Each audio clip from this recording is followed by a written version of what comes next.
Luis Figo বার্সেলোনার ইতিহাসের one of the most hated পার্সনদের একজন। কেন বার্সেলোনা মানুষরা লুইস ফিগোকে এতটা হেট করে? ফিগোকে যখন বার্সেলোনা মানুষরা এইভাবে হেট করতেছিল, বিভিন্ন বুদ্ধি ছিল, শুকরের মাথা পর্যন্ত ছুঁড়ে মারতেছিল, তখন স্টেডিয়ামে বসে একটা মানুষ মুখে সিগারেট জ্বালে হাসতেছিল।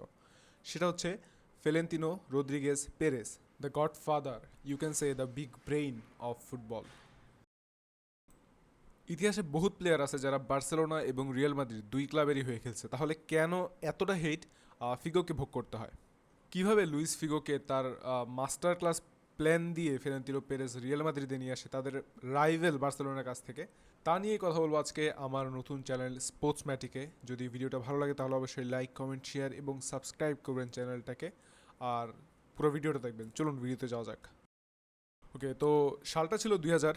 রিয়াল মাদ্রিদ প্রেসিডেন্ট, মানে বর্তমান প্রেসিডেন্ট, তার নির্বাচনে দ্বিতীয় টার্ন নিতে চায়, কারণ হ্যাঁ, প্রথমবারের নির্বাচন সে এই ব্যক্তির কাছে হেরে যায় যার নাম রেইমন মেন্ডোজা। সো দ্বিতীয়বারের নির্বাচনটা খুব সহজ হতো না তার জন্য, কারণ যে ব্যক্তির সাথে তার কম্পিটিশন করা লাগতেছিল সে লাস্ট 4বারে 2টা ইউসিএল এবং একটা লা লিগা জিতছিল। সো এমন একজন সাকসেসফুল প্রেসিডেন্টকে হারাইতে হলে ফ্লোরেন্তিনো পেরেজকে এমন কিছু করতে হতো যেটা অতীতে কোনো প্রেসিডেন্ট করতে পারে নাই বা করে নাই। So guess what?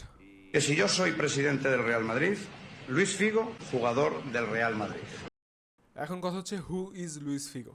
কেন পেরেজ তার নির্বাচনী ম্যানিফেস্টোে এই লুইস ফিগোর নামই বলল? লুইস ফিগো তখনকার সময়ে বার্সেলোনার ক্যাপ্টেন, বার্সেলোনার মেইন ম্যান, যাকে ঘিরে বার্সেলোনার সব ধরনের প্ল্যানিং হইতো।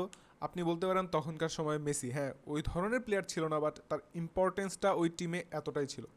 সো এই ধরনের একটা প্লেয়ারের নাম বলার পরে রিয়াল মাদ্রিদ ফ্যানরা জাস্ট পাগল হয়ে গেল। এছাড়া অনেক কিছুই বলছে, যেমন স্টেডিয়ামের লোক কমতেছে আস্তে আস্তে। যেমন 96-97 দর্শক ছিল 4,68,000, 97-98 তা এসে দাঁড়াইছে 2,54,000 এবং 98-99 তা 2,25,000। সো আপনি বুঝতে পারতেছেন এটা আস্তে আস্তে নিচের দিকেই যাইতেছে।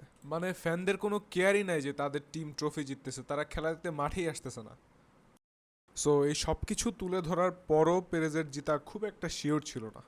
ওইদিকে আবার বার্সেলোনার লোকজন ফিগোকে জিজ্ঞেস করতেছিল যে প্রেসিডেন্ট পেরেজ এরকম একটা স্টেটমেন্ট দিছে, এর বিষয়ে তোমার কি বলার, তুমি কি বার্সেলোনা থাকবা নাকি রিয়াল মাদ্রিদ চলে যাবা? ফিগো প্রত্যেকবার অ্যান্সার দিচ্ছিল যে না, আমি বার্সেলোনায় আসি, বার্সেলোনায় থাকবো, উনি যা বলার বলতে থাক। Creo que hay mucha gente que nos tiene que felicitar a todos por este triunfo. ¡Muchos colores! ¡Vestidos los campeones! ¡Vista Barça! So এসব কথা আবার যখন পেরেজকে জিজ্ঞেস করে ক্রিটিসাইজ করা হয় যে ফিগো তো বলছে রিয়াল মাদ্রিদে আসবে না, এর উত্তরে পেরেজ বলে যে আমি যদি লুইস ফিগোকে না আনতে পারি তাহলে মাদ্রিদ ফ্যানদের এক ম্যাচের টিকিট ফ্রি করে দিব, মানে ওইটার সবটা খরচ আমার পকেট থেকে বহন করব, বিকজ নির্বাচনে আসার আগে হি ওয়াজ এ বিলিনিয়ার। আর এসব জল্পনা কল্পনার মধ্যে unexpectedly Florentino Perez win the election and he become the 15th president of Real Madrid and তার কথা মতো সে লুইস ফিগোকেও সাইন করে। এখন বিষয়টা হচ্ছে যে সে কিভাবে লুইস ফিগোকে রাজি করাইলো রিয়াল মাদ্রিদ আসার জন্য। সো আমরা সবাই জানি যে ফ্লোরেন্তিনো পেরেজ খুব ভালো একজন স্প্যানিশ বিজনেসম্যান। সো সে লুইস ফিগোর সাথে এমনটাই করলো, বিজনেস করলো। সে লুইস ফিগোকে $1.5 মিলিয়ন দিল এবং বললো যে আমি যদি নির্বাচনে হেরে যাই তোমার এই টাকা ফেরত দিতে হবে না, তুমি এই টাকা সবটাই রাখতে পারো। আর যদি আমি নির্বাচনে জিতি, you have to join Real Madrid. আর যদি তুমি রিয়াল মাদ্রিদে জয়েন না হও তাহলে তোমার আমাকে $35 মিলিয়ন দিতে হবে।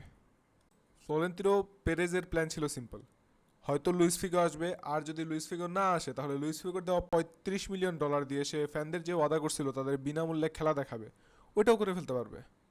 অ্যান্ড মোটামুটি লোভে পড়েই লুইস ফিগো এই ডিলে রাজি হয়ে যায় এবং তার রিয়াল মাদ্রিদে আসতেই হয়। আর বাকি ইতিহাস তো সবারই জানা মোটামুটি। সো আজকের ভিডিও পর্যন্তই। যদি ভিডিওটা ভালো লাগে তাহলে অবশ্যই লাইক, কমেন্ট, শেয়ার এবং সাবস্ক্রাইব করবেন চ্যানেলটাকে। ভিডিও ভালো না লাগলে আনলাইক করতে পারেন এবং কমেন্টে বলে যাবেন কেন ভালো লাগে নেই। নেক্সট কোন বিষয় নিয়ে ভিডিও করব তা অবশ্যই কমেন্টে জানাবেন। কোনো ইনফরমেশন যদি আপনার কাছে মনে হয় ভুল তাহলে তাও কমেন্টে বলে দিয়ে যাবেন, নিজেকে সংশোধন করার চেষ্টা করব। And thanks for watching this video.